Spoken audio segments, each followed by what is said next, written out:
ডাইনোসরের জীবাশ্মের সঙ্গে রবি ঠাকুরের নাম জড়িয়ে গিয়েছিল। ভাবতে গেলে পরে সত্যি অবাক লাগে। আসলে বলতে পারেন যে এই জীবাশ্ম আবিষ্কারের সঙ্গে রবি ঠাকুরকে শ্রদ্ধাঞ্জলি এই দুই যেন একেবারে মিলেমিশে ছিল। কি হয়েছিল আপনাদেরকে বলি। 1958 সালে গোদাবরীর উপত্যকায় একটি বিশাল আকারের হাড়গোড়ের এরকম একটা জিনিস পাওয়া যায় এবং দেখা যায় যে 300টি হাড়ের ফসিল উদ্ধার করা হয়। সেই হাড়গুলোর ফসিলগুলোকে জোড়া দেওয়ার পরে যেটা দেখা যায় একটা পূর্ণাঙ্গ ডাইনোসরের রূপ। এবারে যে সময় এটা পাওয়া গিয়েছিল সেই সময় চলছে রবীন্দ্রনাথ ঠাকুরের জন্ম শতবার্ষিকী এবং এই শতবর্ষ উদযাপনকে রবীন্দ্রনাথ ঠাকুরকে তাই উৎসর্গ করা হয় এই ডাইনোসরের ফসিল।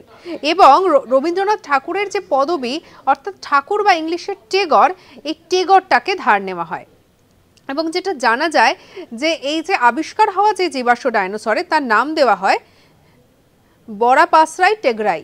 আর এই নামেই বর্তমানে কিন্তু তাকে কিন্তু সবাই চেনে। এবং এই যে জীবাশ্ম সেটা কোথায় রাখা আছে জানেন?